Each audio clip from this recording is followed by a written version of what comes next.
Welcome to the Retro Video Store Podcast.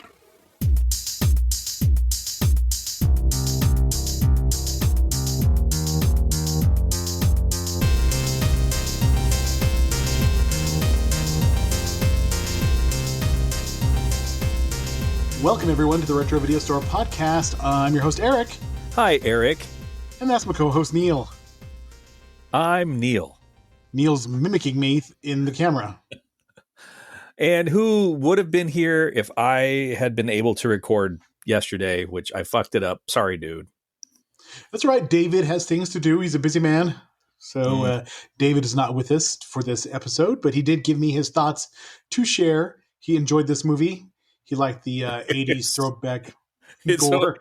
It was so fucking stupid. It was so much fun. It was so stupid. I loved it.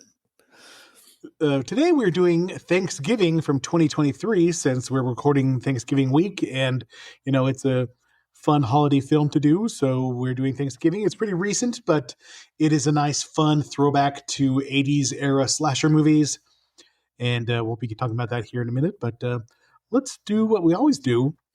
You go first because I watched a lot of movies and I've completely forgotten all of them as soon as you said that. You go first.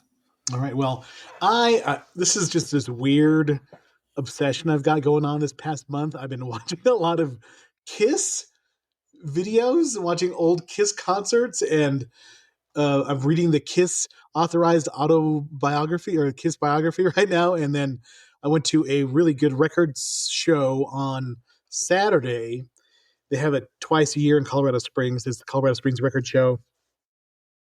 And all the local record stores from Denver, in Colorado Springs, and Pueblo come to the Antlers Hilton and have a big record show. Best place to buy records. So I did buy Kiss Alive 2 and the Gene Simmons solo record, which I will never listen to because it's awful, but I just like the cover, the cover art. He sings a version of "When You Wish Upon a Star" on the on his solo album. Yeah. Say no more. Oh my goodness. I think Ace Frehley dying a couple of weeks ago kind of triggered me to like watch a lot of Kiss stuff and maybe went down the rabbit hole a little bit. So and I'm talking like Kiss that was awesome from like 1973 to 1978. They were pretty freaking awesome. Once people started leaving the band, like Peter Criss left the band and then Ace Frehley left the band, they were hit or miss, but I do enjoy me early 70s, late 70s Kiss, because that's when I remembered them as a kid and used to think they were like fucking superheroes, man, and Gene Simmons spitting blood and all that kind of stuff. That was cool. And my grandma hated anything about them because they were knights in Satan's service. So that just made me want to enjoy them more. So I haven't really watched any movies that much this week. I watched a shitload of football. I mean, an obscene amount of football because college football is getting close to the end of the season and NFL's ramping up. I did happen to watch a little bit of Back to the Future today. Doc. Marty. Same time. Marty, we gotta talk about your kids. Marty. Did you ever see that clip from the Family Guy where Doc is racist? He's like, Marty, your daughter marries a black guy. And he's like, I'm perfectly cool with that. And he's like, oh, I didn't think you would be. Just really weird. No, I've not seen that one. it's really funny. Get your kids, Marty. Well, going back to you, what did you watch this week? You know, I was sitting here, and that's the reason why I wanted you to go first, because I absolutely could not remember. So, Leave the World Behind. Which is, who's in that? I don't really... Ethan Hawke. Mm-hmm. And Mahershala Ali. Okay. I believe that was who it was. I'm trying to remember. God damn it. I'm trying to remember if that's his name, how to pronounce his name. They're at an Airbnb. They do like they're trying to do like an Airbnb thing, and then there's like this attack, and all the electronics go wacky, and it just fucking watch the movie. What else do we got here? I watched Playdate with Kevin James and Alan Richardson, I think his name is. Stupid. but it was fun. It made Sammy laugh. And then there is the movie with Keanu Reeves and Aziz Ansari, Good Fortune. I haven't seen that one either. I watched that. He's an angel. He messes things up. Watch this, and then I watched a lot of Velocipaster. Oh, okay. Yeah, I've been wanting to watch. I know I'm not very good about watching series, but I hear that Welcome to Derry is really, really good. Welcome to yeah. I keep seeing It's that. show. Good Fortune. That's the one with Keanu Reeves that I watched. Good Fortune. I knew I'd think of the name. But they're up to episode 5, so I probably could start it, and watch it. And Stranger Things is starting tomorrow on the 26th, the final season. Yeah. So I'll probably check that out too. I need to catch up with 4. I never saw season 4, so I kind of need to catch up with that. So, yeah. Trying to think who is in Leave the World. Oh, Julia Roberts, and it's Mashallah Ali. Yeah, everything just goes down because there's like a EM attack and a bunch of shit happens. And do you have a Crayola Band-Aid on your hand, by the way? I do. Look at that. That's funny. It's like, what is on your hand? It's the cotton candy pink Crayola Band-Aid. So they're the only Band-Aids I have. When I buy Band-Aids, I get the ones at Target when you walk in the dollar section. There was like Afro Unicorn and Bluey. What else was there? There was Looney Tunes and then Crayola crayons. That's what I buy. If I'm going to wear a Band-Aid on me, I'm just going to wear something that's stupid and fun. So I was putting up the Christmas tree because I'm not going to be here. Normally we do all the, like right after Thanksgiving, we put up the Christmas decorations. I'm not going to be here this year because it's the 1-year anniversary of my dad's death. And I don't want my mom to be alone. So I'm going to fly out tomorrow and go be with her for Thanksgiving. So as I was putting the tree together, it's one of those got the metal pole in the middle. And I thought it just scratched me. But what had happened was whatever the enameling was, it was on that metal, scraped off and went into my skin. So this morning when I was at work, like my hand itched and hurt, and it itched and hurt all night. When I get to work, I look down and I've got this weird lump on my hand and this jagged tear. So I kind of squeezed it and just nasty like pus squirted out. And then this long sliver of green stuff, whatever it was that had come off of it, and had gone into my hand. Ouch. Yeah. One of the many pleasures of having as much nerve damage as I do, because I don't necessarily feel things the way I should. So I put a little antibiotic on it and my lovely cotton candy pink Crayola Band-Aid. Nice.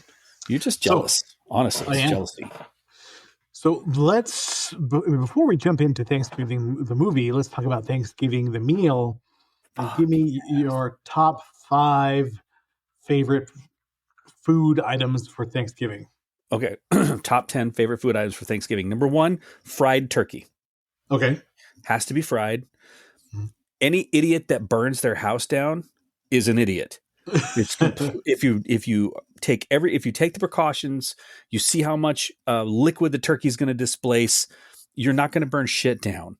You don't do it next to a pile displacement, people. Yeah, you don't do it next to a pile of leaves, a fence, or your house. You dumb fucks. Season that thing up. Number 2 is going to be Sammy's cornbread stuffing, but she does it with sage. She does jalapeno, and then she does pecans in it. Sounds delicious. Fucking amazing. After that is going to be Sammy. I'm just sound like Sammy does all the cooking. I fry the turkey, damn it. Sammy makes a mean ass green bean casserole. The 4th thing is not actually a food item, but it's since my family's originally from the South before my folks moved to New Mexico, is instead of cranberries, they do a cherry sauce. Okay. So it's this cherry sauce, and then my family like to spice it up a bit by getting a little a little bit of cayenne pepper in it and a few other things. So it's like sweet and tangy and spicy. And then that goes on the turkey. And then the 5th one would have to be, again, spicy sweet potatoes. Sammy takes them and she slices them like long wedges. coats them in a little corn flour and then spritzes it with a little bit of oil, and then puts a little cayenne and cumin on it, and then sticks that in the air fryer. Amazing. Carbs and protein, man. What a great holiday. It is. It is. For me, I am so happy that my ancestors came here and killed your ancestors so that we could have this holiday. I didn't really think about it that way. But look, we're coming together. Oh, shit. You just made me think of a really awful memory. Fuck, let's go. All right. You know what? Since we were processing trauma before, let's go for some recording, trauma here. So right now. We did a play in like 4th grade called Let George Do It. And it was about George Washington. And it's like, so I wanted to try for the narrator position. Wanted to be the narrator in the play. I know where this is going. Kirtland Central, man. I know where this is going. Let's do it. They didn't even let me try to be the narrator. What did they make the little brown child do? Tell us. They made me be an Indian. And they told us they didn't let us wear shirts, and we had to wear the stupid little like vest, and we had to do a stupid dance. It was the most humiliating thing I've ever done in my entire life. It's like, Jesus Christ, what's going on? And of course, one of our friends or old friends that we were just talking about before the podcast, he got to be their narrator. Fuck that guy. And there happened to be a hill in the town we lived in named after his family. Mm-hmm. Yeah, so I think there was some sort of like, politics going on in that one. Or I like to believe that. So, yeah, that was traumatizing. Fuck that particular guy. But yeah, that was that. Woof, that was traumatizing. Yeah. Another traumatizing thing of being related to being Native American is that I was living with my dad and my grandfather and my grandmother in Aztec, New Mexico. Then I decided to move with my mom to Corona, New Mexico, which was a better decision because the house was more stable and things like that. So, but I started going and we get to hang out. So that's we're going to have friends and all this kind of stuff. So, but I show up to the elementary school in Kirtland, New Mexico, and they assumed, hey, you're Native. Go get some tribal clothes. So they gave me a bunch of tribal clothes in a big bag, and I brought them home, and my mom immediately says, you're not of that tribe, take them back. I was like, I got free clothes. So that was not of the right tribe. I had forgotten that they even did that. Mm. I had forgotten that even happened. I remember having to have that explained to me. That's fucking awesome. I'd totally forgotten it. Yeah. Let's go back and do some more trauma. Processing childhood trauma. Well, I am processing my trauma in the healthiest way possible right now. Yeah, we're having a big drink a Diet Coke. But anyway, Thanksgiving for me, I'm a very, very traditional Thanksgiving person. I like the core, parts of the meal. Turkey, number one. Measle covered blankets. Yep. Turkey, stuffing, mashed potatoes, gravy, and rolls. You know what though? Biscuits, Pillsbury butter biscuits. Yeah. Yeah. That used to be my jam, but then I had that big like lump tumor kind of thing on my my parotid, my salivary gland.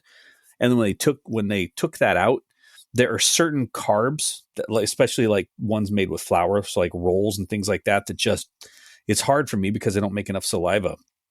But I never got potatoes. I've got I can have mashed potatoes at any meal, man, but like no one breaks out the stuffing and does the sage and the onion and the celery and toast the nuts and put it on it. And my beloved bride with her ever so genius move, because you eat jalapeno cornbread, right? And it's cornbread stuffing. So she's throwing jalapenos in that.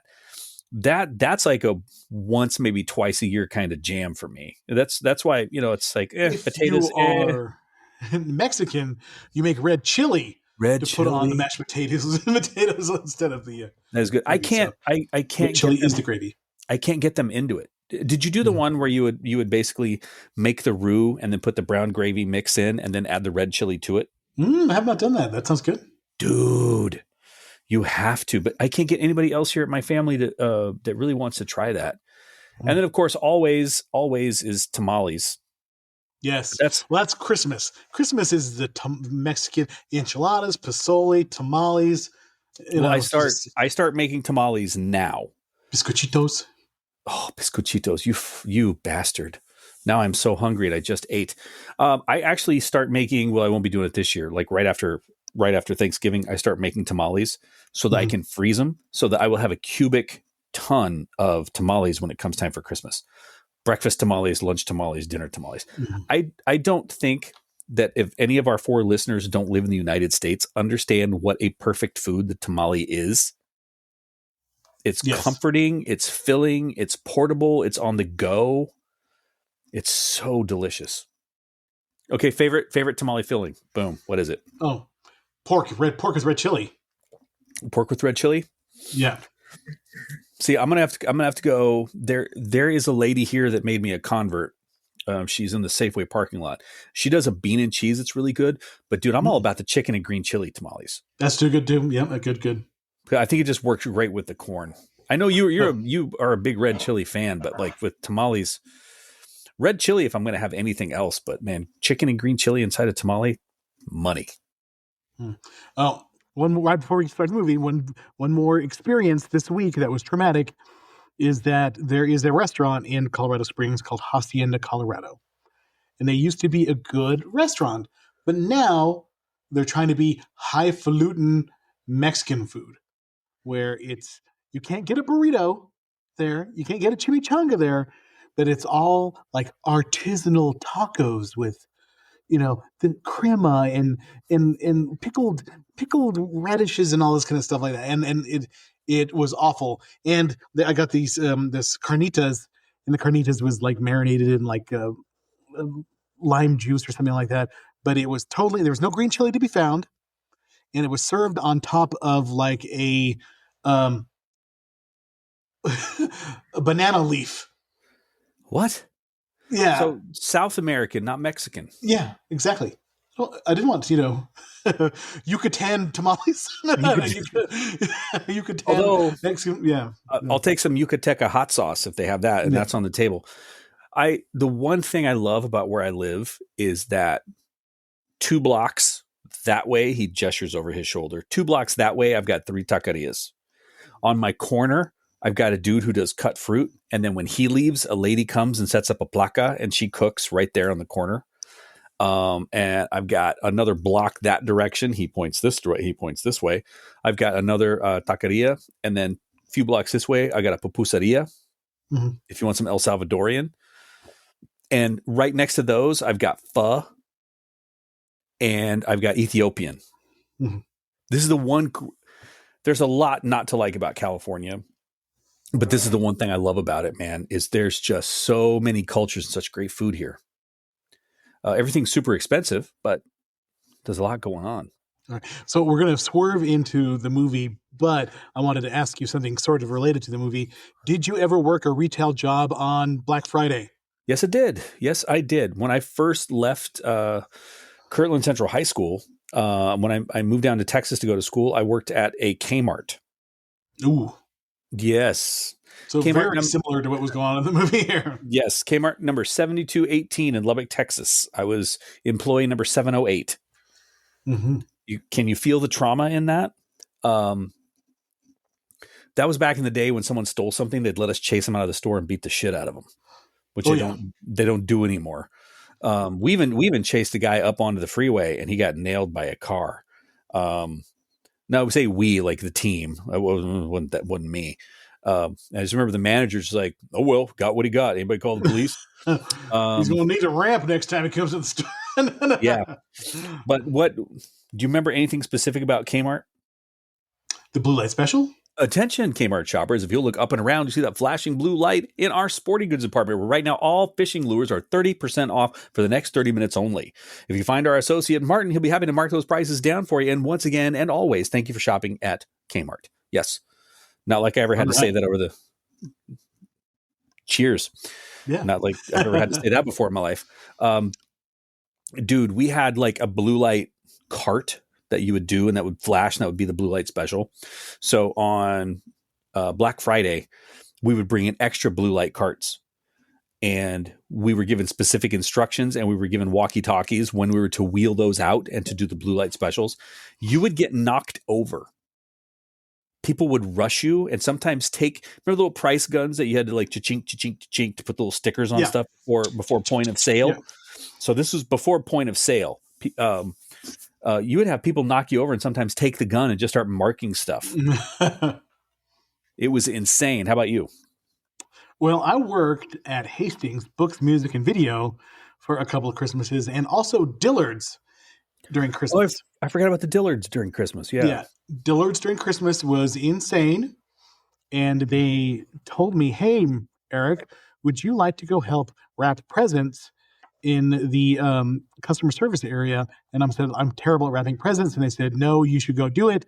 And then after an hour wrapping presents, they're like, you suck at wrapping presents. Please go back to where you came, because I suck at wrapping presents. And I was super, super slow. And, I was trying to do with the bows and the ribbons and stuff like that. I was terrible. And that was not my best moment ever working at Dillard's, which was not a fun job in the first place. Then working at Hastings, it was a goddamn nightmare because everybody would rent videos on Christmas Eve.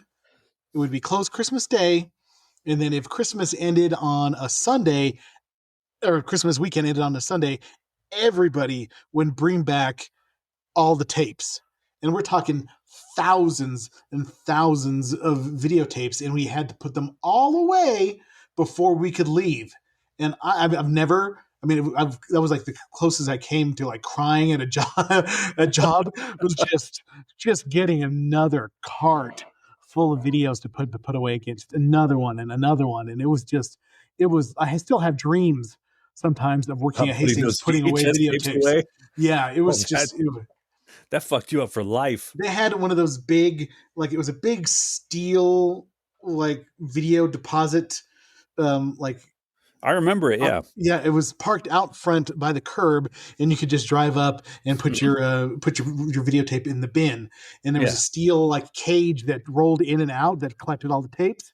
So you would go and roll all the videos out and roll it into the store, and it was nightmarish. It was the worst time to ever work in a video store. Yeah. Bless your heart. Which brings us to Thanksgiving and the beginning of the movie. I told you it would get there. Thanksgiving from 2023. If you are familiar with the movie Grindhouse, which had Robert Rodriguez and Quentin Tarantino each directed a movie, and it was put together with trailers at the beginning, trailers in the middle, and like fake advertisements and stuff like that. So I remember seeing it in the theater, and I was like only like one of my friend Rich and I went, and there was only like 10 other people in the theater. It was not a big hit, but it was a lot of fun. Mm-hmm. And there was the original trailer for Thanksgiving, which was way back in like 2007, and it didn't get made until 2023. But that trailer is so funny and so graphic that they could not show in this movie what they showed in the trailer with the guy basically humping the turkey. The family's all held hostage at the table, and the carver is like humping this turkey with the head sticking out of it. It's really, and then the poor girl jumping on the trampoline, getting skewered in her vajayjay. There's some things that were just too gross in the movie, so they had to kind of calm it down for the movie proper. But you want to hit us with the Internet Movie Database tagline? After a Black Friday riot ends in tragedy, a mysterious Thanksgiving-inspired killer terrorizes Plymouth, Massachusetts, the birthplace of the infamous holiday. All right. Director is Eli Roth. No shocker there. I know. Screenplay by Jeff Rendell. Story by Eli Roth and Jeff Rendell. Was a swift movie, only 106 minutes. That's what I love about this movie. It wasn't too long. It had some good kills. It was an old school slasher that had like a whodunit revenge aspect to it.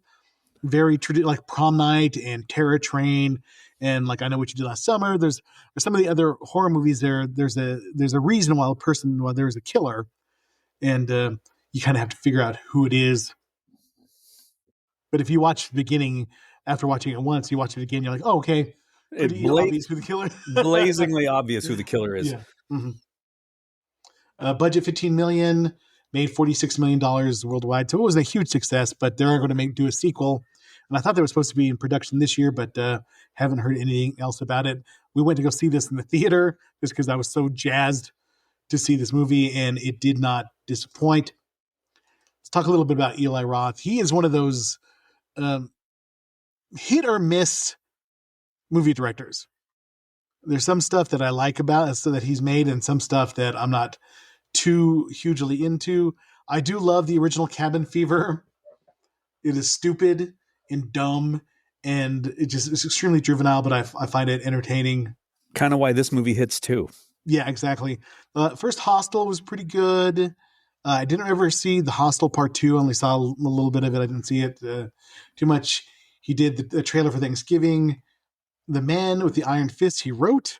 The Green Inferno, which I've only seen parts of, is his tribute to cannibal movies from the 80s about these privileged people go to the jungle and they wind up getting eaten. Came out in 2013. He did Knock Knock with Keanu Reeves and Ana de Armas, which I have not seen. I've only seen the memes of that one. Have you seen Knock Knock? I have seen some, let's say, titillating clips of the movie. Yes. And I guess it's a remake from another, like a foreign movie. There was a Cabin Fever remake, which I never saw. He was the writer. Death Wish with Bruce Willis, which I never saw. The House with a Clock in Its Walls, which is a pretty decent kids movie. And then now he did Thanksgiving. Did the Borderlands movie, which I have not seen. Probably won't see it either. A movie called Ice Cream Man. Ice Cream Man. Yeah, which I'm not sure when that's coming out. What I do enjoy is that he produces Eli Roth's History of Horror, which is a show on AMC and Shudder, which is a fun documentary about the best horror movies. A couple of seasons of those. They're pretty good. Executive producer. And he's been in he's acted in a few movies. He was he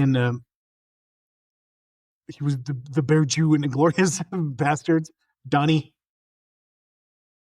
So, yeah, but I enjoy this movie. I think I like the fact that he loves horror movies as much, and he's a horror fan. I would say he's probably a better director than Rob Zombie. Oh, 100%. 100%. Rob, at a House of a Thousand Corpses, he should have just taken the win and stopped. But he just wants to stick with that whole greasy, evil hillbilly idea. Yeah, that aesthetic is just his. That's his thing. Get out of that. Yeah, that's his thing. He can't get past it. So cast is pretty good. You got Patrick Dempsey is the sheriff. Eric Newland. Nell Velasquez, Jessica Wright, Addison Rae, who apparently is a singer. I did not know. She plays Gabby. And then, of course, you've got, Gina Gershon is in this movie as well. Tim Dillon, the comedian, plays the security guard in this. This is pretty funny. And then there's just a bunch of unlikable teens. Man, okay, so talk about stereotypes. Did they just go over the top with the stereotypes of just the dickheads? Like we've talked before many times, you've said you've got to make someone really unlikable so you just look forward to their untimely end. Oh yeah, totally. This one went on too long. This was like, oh, are they going to get him here? No, they're not going to get him here. Oh shit, when are they finally going to kill this guy? That was like the only thing that I was having major problems with was they didn't get these guys offed soon enough. Yeah. David was talking about he hated the pitcher guy's hair. He's got my hairline basically, and I am bald. Yeah. He's like those. He reminds me of those guys that they don't have long hair, but it's not short hair, and then they put that weird plastic thing in it to kind of push it back. Yeah, it's like a hairband or something like that. Yeah, that's what he reminded me of. Yeah. You see those guys playing soccer in parks on a Saturday or a Sunday afternoon, taking it way too serious. Mm-hmm. All right, let's go with the critical consensus. Let's do that. All right, Rotten Tomatoes, 83% of 151 critics reviews, they were positive, and an average rating of 6.8 of 10. The consensus reads, combining belly-busting humor with delightfully over-the-top gore. I'm going to read that again because I 100% agree with that. Delightfully over-the-top gore. Thanksgiving is a feast for Grindhouse fans. Metacritic, weighted average score, they gave the film a score of 63 out of 100, which is far too low for something as fun and hilarious as this movie was, based on 34 critics, indicating generally favorable reviews. And CinemaScore gave the film an average rating of B- on an A+ to F scale. Should be way higher than that. It's not a B-. Well, but it's if people understand what they're getting and what it's supposed to be, it's kind of niche. I don't think this was like a mainstream kind of movie. This is a very niche that's film. true. Yeah. Post-Track gave it 73% overall positive. Owen Gleiberman of Variety wrote, Thanksgiving follows the rules of the slasher genre, but it's got a more charged and entertainingly hyperbolic atmosphere than these movies used to have.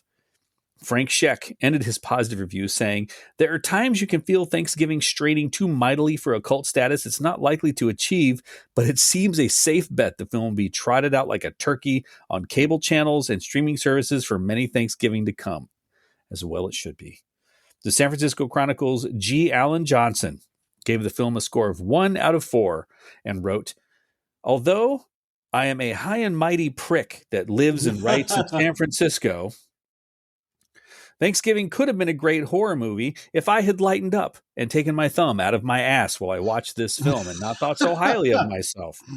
It's one of those where you've seen the trailer, you've seen the film, because I know more and I'm smarter than everybody else that reads the shit that I write. You know what? Fuck you, San Francisco Chronicle. So I did link us to Rotten Tomatoes. There are some pretty good reviews on that one. The Memphis Flyer says Eli Roth gives the holiday the bloody horror comedy it deserves. This throwback to 90s horror slasher is Roth's best work. I might agree with that. It's definitely his most mainstream. It's still horror and still, kind of mean-spirited, but it's probably the most easily, no pun intended, digestible of his movies. There's nasty enough comedy in Roth's crazed kills to make Thanksgiving worth a watch.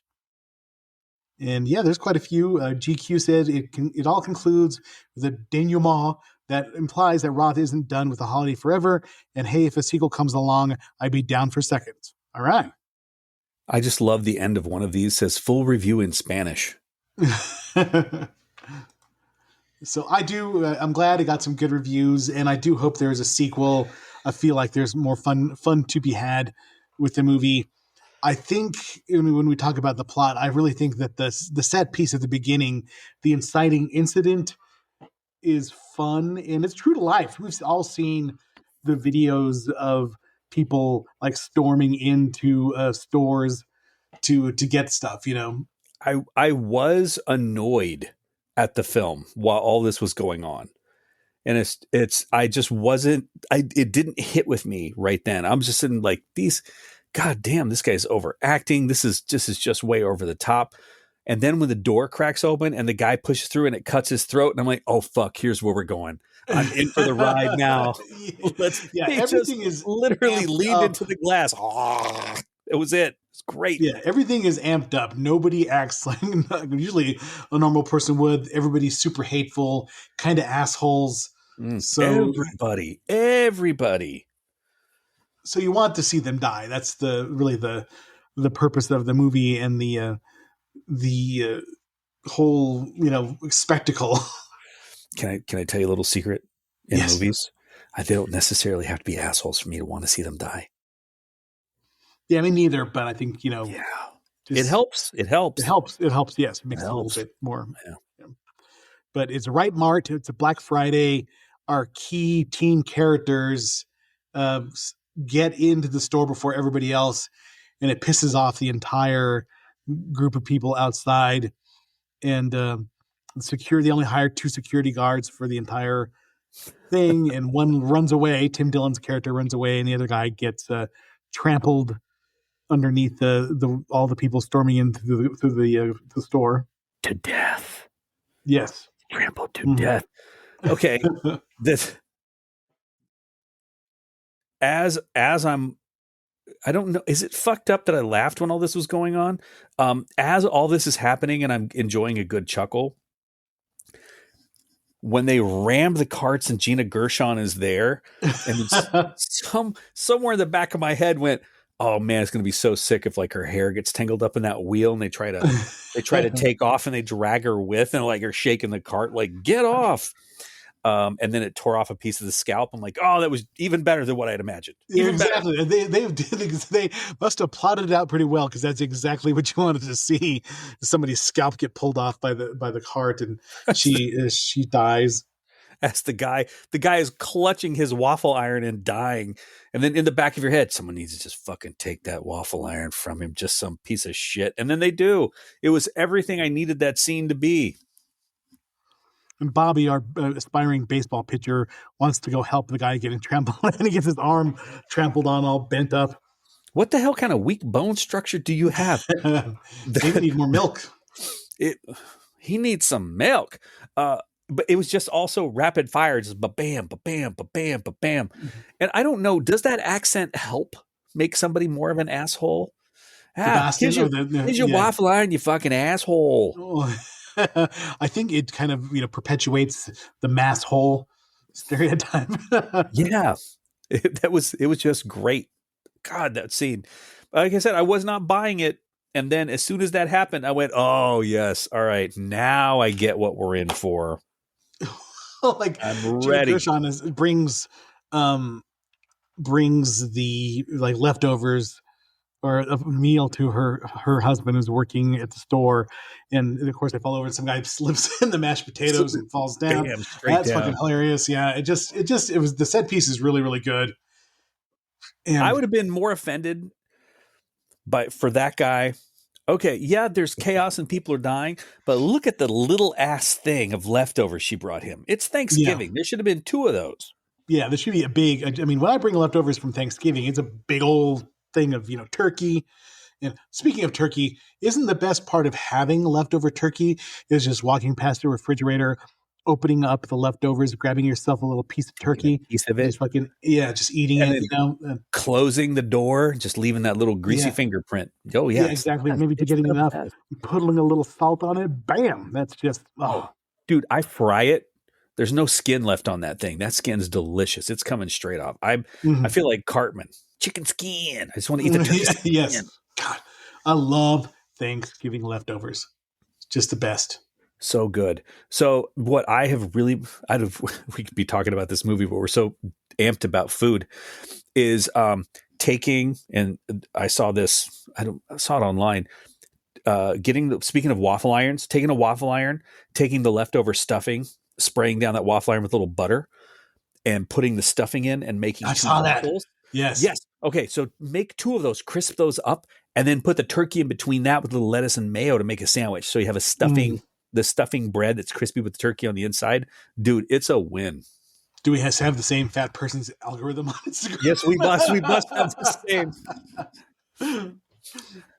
I'm always sending you like burritos of Instagram of people eating Mexican food. Which it totally appreciated because I enjoy the Mexican food. Mm-hmm. But I've lost 35 pounds. Damn it! I've fought my way back. I'm working out again. I deserve this. So specific deaths in the scene: a guard gets crushed by a shopping cart. Women's arm snaps grotesquely under Bobby's. Bobby injures his hand trying to help people. Catherine is impaled by broken glass, caught in the door, and dies in front of her husband. Yeah. So this is the defining moment that sets everything in motion, and everything happens a year later. And there's a lot of exposition through the TV where the owner of the store, Mr. Wright, is trying to make things right by like donating to charity and doing all this kind of stuff to make himself better, looked upon better. But he's not closing the store this year either. And then some people start to die. Yeah. I wonder who was killing them. Well, the funny part, who. if you watch closely, you see the sheriff come up and he brings the pie to Gina Gershon's character, who he's secretly having an affair with. And she's, oh, you're a good cook and blah, blah, blah. You're like, okay, there you go. That's all you need to know. He's a good cook. One thing I did like is stuffing that turkey. Yes. Based in it. The use of social media and cell phones and stuff like that was pretty well done in the movie, where the killer's live streaming everything that's going on, and that kind of stuff is done pretty well. The one thing that I thought was gross is when he goes after the waitress of the diner. She was so hateful at the in the store. Is that when he dunks her head in the water and puts it on the frozen screen door? Oh, yeah, all her skin comes off, and she's got her phone, and the facial recognition. It won't recognize her. So just pawn at that bloody phone. Just pawn at it. And the stupid, she gets caught in the dumpster, and the dumpster cuts her in half. Okay, that one was a little tough, but it did make me laugh. Yeah, it was funny. Probably wouldn't happen, but it was pretty funny. It was pretty entertaining. And then sitting her on the star and then having the rest of her up there. That was pretty good. Yeah, it was pretty funny. I like that one. Yeah, it's pretty good. That's really the whole thing about the movie that is so fun, is just the creative kills. I like the way he kills Tim Dillon with the wire, the way he turns around. Yeah, turned around and slick. That was like a John Wick move, man. That's not small town sheriff. That was some John Wick assassin shit right there. Cuts his head right off, and then he shows he's a good killer. He feeds the cat before he leaves. Gives it a little pat.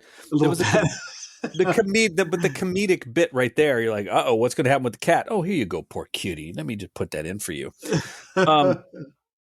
Okay, but this sheriff, what kind of otherworldly strength does he have? All right, so first off, I don't know what kind of effort it takes to cut through a human neck, and I probably will never know unless I travel backwards in time and visit France with a guillotine.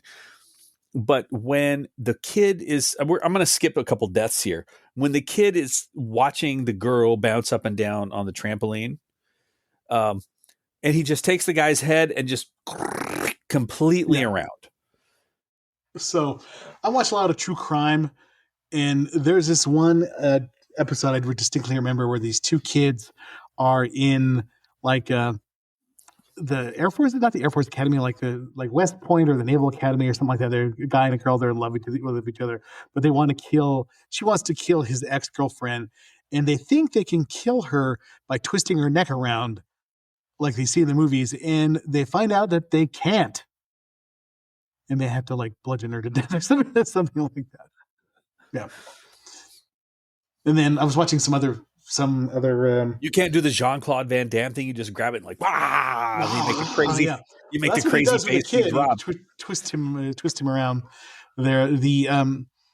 I watched another thing where the guy's like, "What's the toughest part about, is disposing of the body? That it's hard to cut through people's, cut their head off or cut their arms off and stuff like that. It does seem probably more difficult than you would think, but not in movies. So there's a lot in there. I've had a couple surgeries on mine, and all the surgeons ever did was complain about how hard it was. Mm-hmm. Another thing about the movie is that the sheriff is always there immediately, and I mean, he doesn't really have much time to get changed and stuff like that. It's like serious Clark Kent vibes though, mm-hmm. But if you look, he's always got like a pair of overalls or something like that on, or at the end he's got the whole clown suit. This is a guy who can speed dress via anger. I did there's something scary about schools when nobody else is in the school. and that kind of captured when he's trying to hunt the girl down in the school. That it does capture that feeling like being in your high school at night. On weird occasions, you're like, it's kind of scary, man. Or a hospital at night, which we all know is Which kind we of all know. scary.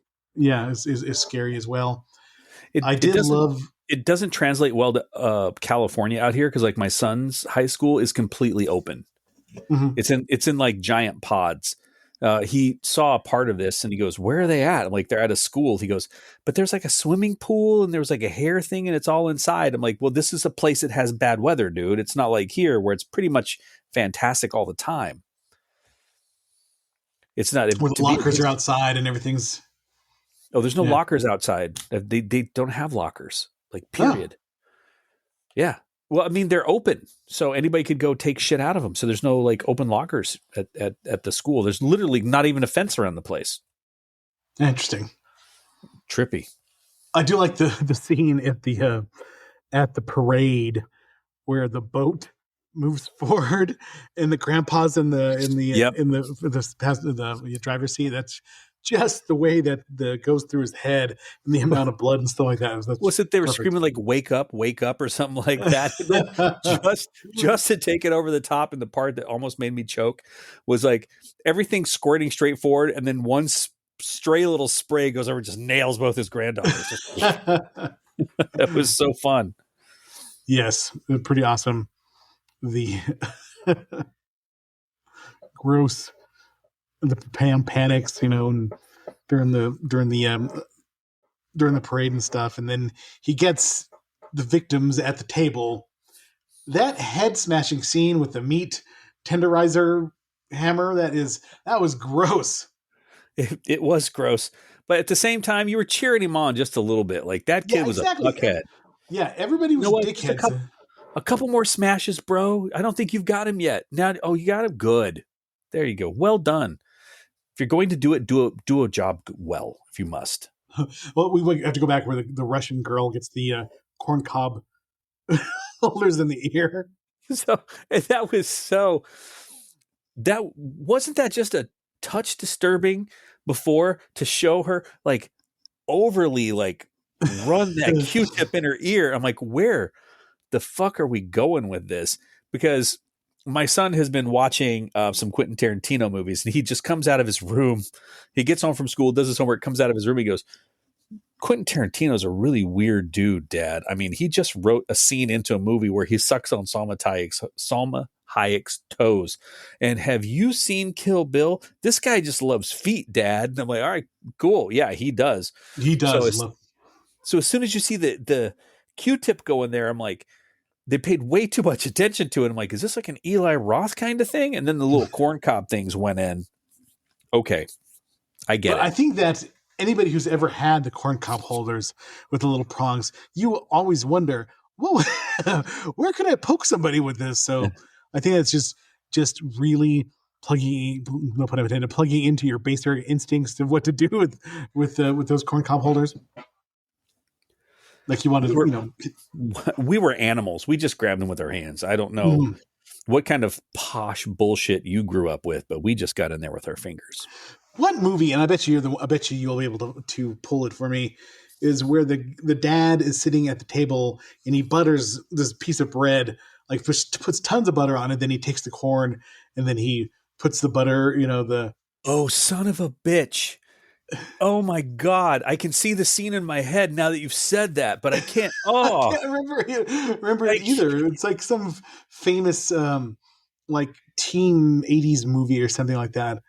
But I can't remember specifically, but I can remember that scene so distinctly in my head where he's got this piece of white bread and he just puts a shitload of butter on it and then takes the corn and butters it because he's got the bread on there. War Games. Yes, you're right. Okay. War Games. Yeah, because that was absolutely bizarre.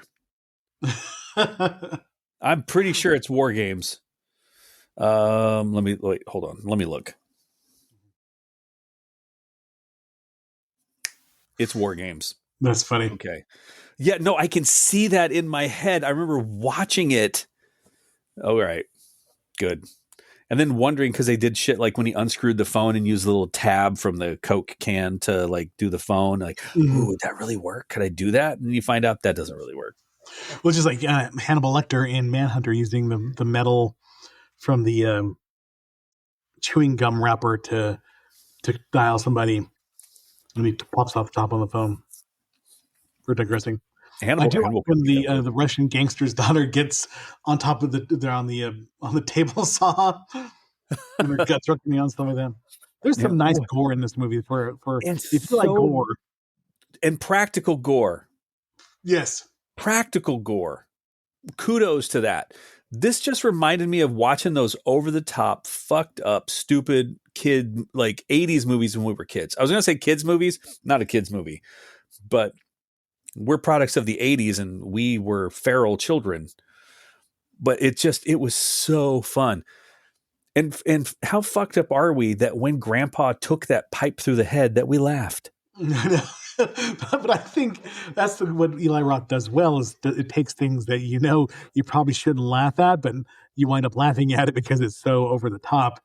Yeah, and just like the lady getting cooked in the big oven, and then cutting her leg and trying to feed her to her husband. The husband's freaking out. That is the most mean spirited part of the movie, but it has to get to that extreme. To get to the point of the movie, and the husband's freaking out and puking and all this kind of stuff, and it's gross, but it's funny. It's darkly funny, and I think that's what the best part about the movie is. How good was that Killer Clown from Outer Space homage? Yes, with the smoke grenade and everything like that. Yeah. Those true as far as like monsters go. Oh, because that was The Thing. I'm sorry, I watched The Thing this week as well. Because my son had never seen it, and he goes, "I really want to watch this movie." And I watched it, and we're getting partway through it, and he looks over at me and goes, "Dad, what were you thinking when you saw this first as a kid?" I'm like, well, I saw it in the theater with my mom. I was like 9. Were you scared? I'm like, no, I was just fascinated with how they did the special effects and how neat that was. Because those were like so well done and just freaked me the fuck out. But when the one that gets me, and I still find a little bit disturbing, are the clowns from Killer Clowns from Outer Space, because they're so over the top, but the masks are still really cool and like really detailed. Yeah. Every time I see one of those, I'm like, no, fuck off. You stay on the other side of the room. I don't care. No. Haunted house, you got a killer clown kind of thing going on. You are on the other side to safely stay away from me. Well, the one part of the Killer Clowns I actually think is scary, or there's two parts, is when the clown is on like an invisible like motorcycle and he's driving down the road and chasing people. That part's scary, but also the part where it's in the jail cell where he has the older cop and he's talking to him like a ventriloquist dummy and stuff. That was kind of freaky for the movie. Going back to this, I thought that the final act was good, but there's a lot of foreshadowing where at the beginning she's telling about her dad made her learn how to pack a musket and she could do it in her sleep or whatever. You're just kind of like, that's really kind of lazy screenwriting. You're just like, okay, well, she's gonna do that. Yeah, I can pack a musket. Yeah, just bringing it up in casual conversation. I do kind of like the loser guy who was he gives him the gun, but he's also like having underage parties and doing all this kind of stuff. He's just somebody you would see in our hometown, who's just hanging out. That guy screams Farmington, New Mexico. You remember that house behind the Taco Bell that we went and partied at that one time? Mm-hmm. Well, you were there once. I was there multiple times. Those were the guys I was hanging out with. So again, it felt pretty true to form. Yeah. So the killer is revealed to be the sheriff, and his backstory is that what? It was the sheriff? Is that he was having an affair with Gina Gershon's character, and she dies, and all these other people die. So he's got a lot of grudges against grudges to hold on everybody, and he's been planning it. And I do like the way he is, the way he's so precise when he's cooking, when he's putting putting like salt on her, and Yeah. then put the little sprig of dill between her toes and all that kind of stuff. All that kind of stuff is funny, and it is effectively done. You he probably lives. There's an explosion and everything like that, but I bet he comes back and he's all fucked up. He's all burned up or whatever. That would make it even a little bit more freaky, kind of like the burning and stuff. But it's Yeah, I think for marketing though, they're not going to mess with his face too much. it is Patrick Dempsey, so yeah. But this is a super fun movie. If you have not seen it, I suggest you check it out. It is very dark humor, but it's super funny if you're inclined to think that way. Really good over the top gore effects, funny kills. It's just a quick and fun movie. And I will watch it again. It's probably one of those things that I've seen it probably like 4 times now, and I'll watch it again. It is super funny, and it's really well done. So I say definitely check it out. I did include a list. I feel so bad that I had not paid this movie as much attention as I should have. Mm-hmm. Because now it's on the list. It's on the holiday list. Yeah, definitely. One of those things you watch every year. I did include a list of holiday horror films. And these go all the way back. There's a lot of Christmas horror movies. All the way back to 1901 with Scrooge or Marley's Ghost. There is quite a few May Day horror movies like Dracula, Christmas Holiday, Curse of the Cat People's Christmas, Dead of Night is Christmas. Psycho is a Christmas movie? I didn't know that. I guess I don't really I wouldn't have really get that vibe. But they also list Terrifier as a holiday film. Well, the new one, Terrifier 3, is very Christmas oriented, I think. Yeah, but this is the original. This is the 2016 they listed. The horror movie Frogs from 1972 is an Independence Day movie. I love that poster where it's just a frog with a hand sticking out of his mouth. It's hilarious. I love the 70s had a lot of nature run amok type horror movies like Night of the Lepus and Frogs and Prophecy. One was the mutated bear. Is that called Prophecy? I think it was. I think it was. The Orca movie, Jaws, of course. Kingdom of the Spiders and all the other kind of just nature run amok movies. Slugs and the movie Sis. I was looking through here and I wondered if I was going to find it. Is the Ginger Dead Man versus Evil Bong? Oh, really? Yeah. What is that? Obviously Christmas. Yeah, 2013. If you haven't seen one of these, it's worth it to watch it because it's just an excuse to have boobs. Nice. There's tons of the Terror Train was the New Year's Eve movie. We talked about that one. That was pretty good. Not great, but is good. Maniac is a Christmas movie. Have you watched Rare Exports: A Christmas Tale, the Finnish movie? No, I've seen previews of it. It looks pretty good. Dude, you need to watch it.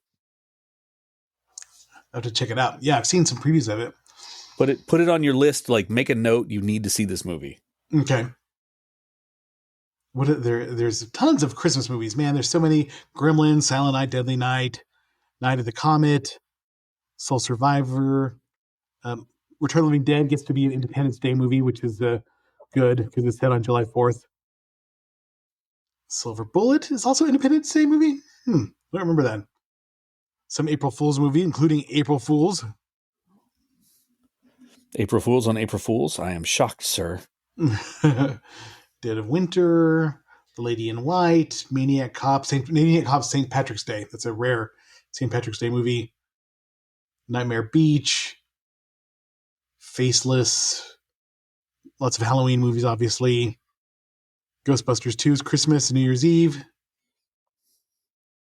Omen 4, The Awakening, Christmas. So many Christmas movies. Night of the Demons 3. So, yeah, tons and tons of holiday movies. Black Christmas, of course. No. You shut your whore mouth, sir, with that Black Christmas. Oh, I think we should do Krampus for our last movie of the year. Okay. Yeah. So I think we'll do 2 Marvel movies. We'll do Iron Man 2 and then Captain America: The First Avenger. Then we'll do Krampus. Then we'll take a break and start next year.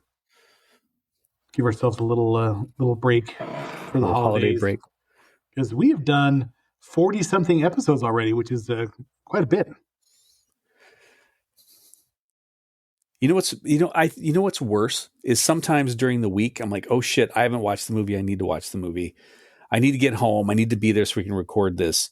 And it becomes like such a part of like the week. You know what I mean? Yeah. Like it's something I've got to do for work. But when we're not doing it, I feel like I'm watching movies for no reason. That's exactly I feel that way 100%. I'm like, this could be a podcast. Why am I watching this movie? Yeah. And I love watching movies. I love watching really fucked up movies too. But over the holiday break, there's so much time. My wife loves Christmas, so she's watching all these holiday movies. So while she's doing that, I'm on my phone just looking at weird shit on Tubi. Mm-hmm. Yeah. It's not fair.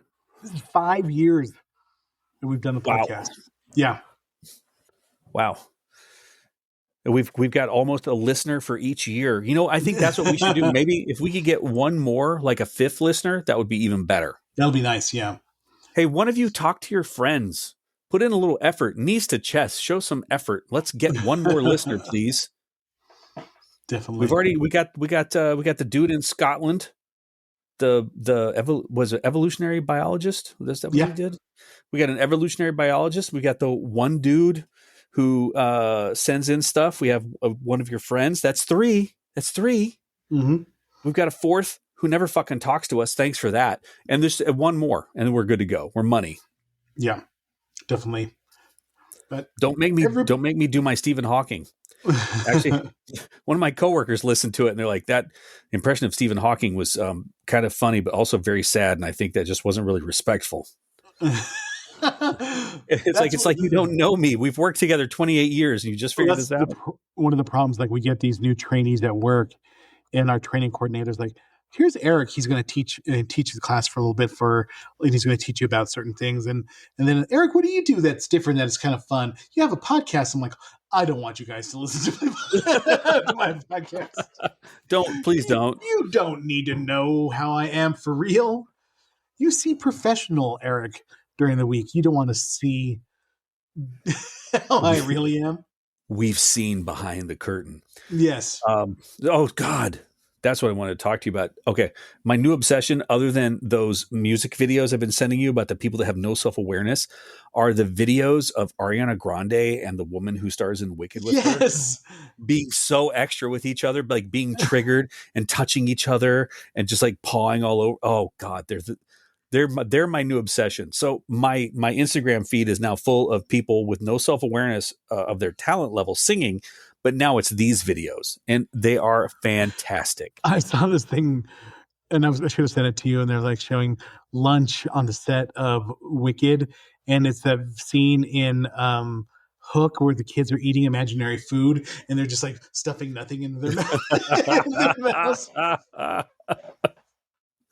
I've got a younger coworker who loves this movie, and she was actually watching it, and I'm like, oh, I said, yeah, look, she's such a pretty girl. It's too bad she doesn't eat anymore. Oh my God, you can't say that. You can't say that about her. You can't. I can. She doesn't look like she eats. Pull up a picture. Yeah. It's just these new young guys coming in. You can't say that. I just fucking said it. I just did say it. I will say it. I just did say it, and I'll say it many more times. Mm-hmm. She's too skinny. I think this is way off the subject, and we're not even talking about the movie anymore, is that I don't think we judge enough. We need to judge more. Where's the good old humiliation and bullying that we grew up with that made us such well-rounded individuals today? In line. Yeah. Social pressure kept you in line. There was thought about furries. You thought about trying something new, and your friends are like, "You're an idiot. You'll never be able to do that." And then you ended up not doing it. Like, you see, I told you, stupid fucking idiot, you'd never be able to do it. For everyone now is like, just embrace your truth. You tried your best. You did it. You lived your truth. It's okay to be a furry. It's okay to wear a tail to school and ears. Fuck. In public. Oh God, in public. Yeah, walk around with somebody on a leash at the mall. These groups of like weird kids wearing like ears and shit. Yeah. So weird. All right, that's our old man moment and wrap up.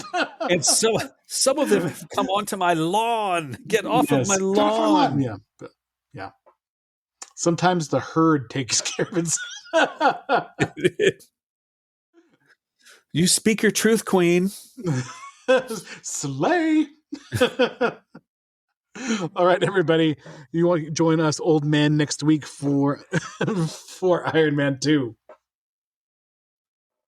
Until then, Get off my lawn. Get off my lawn. Live your truth. Speak your truth. And have a good week. Thank you for listening to the Retro Video Store Podcast.